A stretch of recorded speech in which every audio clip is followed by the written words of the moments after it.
అండి. ఈరోజు మేము ఉత్తర కర్ణాటకలోని సిర్సీకి దగ్గరలో ఉన్న సహస్ర శివలింగాలని దర్శించుకోవడానికి వెళ్ళాము. ఇదే వే అండి వెళ్ళడానికి. ఇక్కడ మేము నడుచుకుంటూ వెళ్తున్నాము. నేను, మా హస్బెండ్, మా బాబు, ఇంకా మా 2 బ్రదర్స్ వచ్చారు. అందరం కలిసి నడుచుకుంటూ వెళ్తున్నాం. అక్కడ చూడండి, కొంచెం దూరంలో కనిపిస్తుంది, అదే హ్యాంగింగ్ బ్రిడ్జ్ అండి. మామూలుగా అయితే వర్షాకాలంలో ఎప్పుడు ఫుల్ వాటర్ ఉండి కిందంతా వాటర్ ఫ్లో ఉంటుంది, పైన బ్రిడ్జ్ ఉంటుంది. కాకపోతే మేము వెళ్ళి సమ్మర్ కదండి, సో ఫుల్ వాటర్ అసలు ఏమీ లేవు, ఒక చుక్క కూడా వాటర్ లేవు అసలు.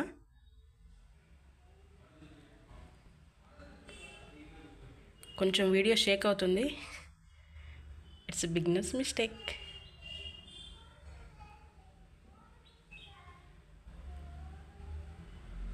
యాక్చువల్లీ నేను ట్రైపాడ్ తీసుకోవడం మర్చిపోయానండి, అందుకే వీడియో చాలా షేక్ అవుతుంది హ్యాండ్స్ తీసేసరికి. ఇక చూడండి, మా బాబు అందరికంటే ముందే వెళ్ళిపోతా అని చూసి వెళ్ళిపోతా అన్నాడు. అండ్ నెక్స్ట్ నాకు భయం వేసి ఏమో బాబు కొంచెం భయపడతాడేమో అని చెప్పి మా హస్బెండ్ని ముందు వెళ్ళమని చెప్పినాను. మామూలుగా అయితే ఇలా ఉంటుంది చూడండి పిక్చరు. ఇప్పుడు మేము వెళ్ళినప్పుడు ఉండండి, చూడండి ఇట్లుంది. నాకెందుకు కొంచెం భయం వేసిందండి, కొంచెం కింద డీప్ ఎక్కువే ఉంది, అందుకు కొంచెం భయం వేసినట్టుంది. ప్లస్ ఇంకోటి ఏంటంటే మనం నడుస్తుంటే అక్కడ కొంచెం షేక్ అవుతున్నట్టుంది, అందుకు కొంచెం భయం వేసింది. అదే నేను అక్కడ చెప్తున్నాను, భయం వేస్తుంది నేను నడవలేను అని. ఇక చాలామంది మేము వెళ్ళినప్పుడు వచ్చారు. ఇక్కడ చూడండి, దీని తర్వాత మేము ఈ సహస్ర శివలింగికి వెళ్ళాము. ఇక్కడ కొంచెం ఇన్స్ట్రక్షన్స్ అన్నీ రాసున్నారు. ఇక్కడ చూడండి, మేము ఇక్కడికి వచ్చేసరికి ఇవే సహస్రలింగాలు. నార్మల్గా అయితే ఫుల్ వర్షాకాలంలో అయితే ఫుల్ నీరు ఉండి ఫుల్ వాటర్ ఫ్లో ఉంటుంది, దానిపైన శివలింగాలు ఉంటాయి. అదే ఇక్కడ మీకు చూపిస్తున్నాను.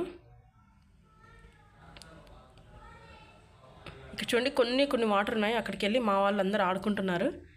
నేను అక్కడికి వెళ్తుంటే ఈ మేము చాలా ఎండలో వెళ్ళినామండి. సో వాటర్కి మొత్తం కాళ్ళన్నీ కాలిపోతున్నాయి, చెప్పులన్నీ అక్కడ వదిలేసి వచ్చాం కదా. నడవడమే కింద చూడాలా వీడియో చేసి పైన చూడాలా అర్థం కావట్లేదు, అందుకే కొంచెం వీడియో షేక్ అవుతుంది. అక్కడికి వెళ్ళేసరికి మా వాళ్ళందరూ అక్కడ కూర్చొని ఉన్నారు. నేను మా బాబుని తీసుకెళ్ళాను. మా హస్బెండ్ మా బాబు ఇద్దరు కలిసి వాటర్లో ఆడుకుంటున్నారు. చాలా తక్కువే ఉన్నాయిలేండి వాటరు, సమ్మర్ అయ్యేసరికి వాటర్ అనేది తగ్గిపోయాయి. నార్మల్గా అయితే వర్షాకాలంలో ఎక్కువే ఉంటాయి. ఇక్కడ చూడండి, మా బాబు ఫుల్ హ్యాపీగా ఫీల్ అవుతున్నాడు. నీళ్ళంటే మామూలుగా పిల్లలకి చాలా ఇష్టం ఉంటుంది కదా, మొత్తం అక్కడ కూర్చుంటాను అడుగుతున్నాడు. మేమే డ్రెస్ మొత్తం తడిసిపోతుందని చెప్తున్నాము. ఇక్కడ మా బాబు ఏమంటుండంటే, చూడు మమ్మీ డాడీ ప్యాంటు తడిసిపోతుంది అని చెప్తున్నాడు. నెక్స్ట్ ఇక్కడ సహస్ర శివలింగాలండి. అన్ని శివలింగాలు ఇక్కడ చెక్కేసి ఉన్నాయి.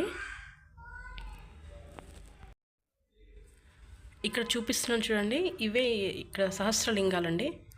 మామూలుగా దీని పురాణాల ప్రకారం ఇక్కడ 1678 నుంచి 1718 ఆ టైంలో విజయనగర సామ్రాజ్యాన్ని సదాశివరాయలు అనే రాజు పరిపాలించేవాడంట.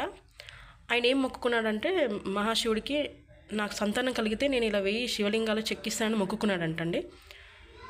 సో కొన్ని రోజులు అయిన తర్వాత ఆయనకి పాప పుట్టిందంట. సో మొక్కుకున్నదని తీర్చుకోవాలి కాబట్టి ఇక్కడ 1000 శివలింగాలు చెక్కించాడంట. సో 1000 శివలింగాల కంటే ఇక్కడ ఎక్కువే ఉంటాయని ఇక్కడ చాలామంది చెప్తున్నారు. చూడండి, ఇక్కడ చాలా ఉన్నాయి చూడండి. మామూలుగా అయితే వర్షాకాలం వస్తే వాటర్ ఫ్లోలో చాలా బాగా కనిపిస్తాయంట. మేము వెళ్ళేసరికి సమ్మర్ కదండి, నీళ్ళేం లేవు. వాటర్ ఫ్లో ఉన్నప్పుడు మామూలుగా లోపలికి ఎవరు రారంట, కొంచెం నీళ్ళ ఫ్లో ఎక్కువే ఉంటుందంట వాటర్ ఫ్లో. సో దూరం నుంచే పూజలు చేస్తూ ఉంటారంట. తెలిసిందేగా మనకి శివరాత్రి అప్పుడు శివుడికి పూజలు ఎక్కువ చేస్తూ ఉంటారు. సో ఇక్కడ ఒడ్డు నుంచి అందరు పూజలు చేస్తూ ఉంటారంటండి.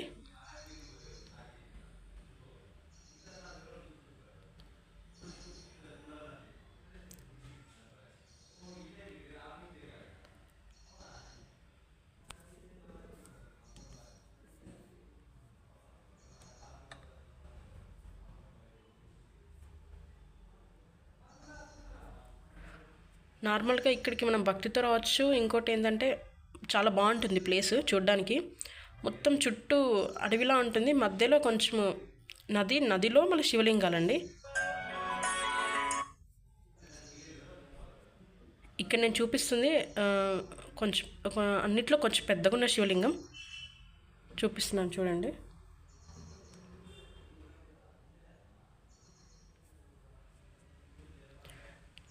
చూడండి ఇక్కడ అన్నీ కనిపిస్తున్నాయి, చాలా చిన్న చిన్న శివలింగాలు. ప్లస్ ప్రతి శివలింగం ముందు నంది ఉండేదంట, కానీ ఇప్పుడు మేము చూస్తుండే అక్కడ నంది ఏం లేదు, నార్మల్గా ఓన్లీ శివలింగాలే కనిపిస్తున్నాయి.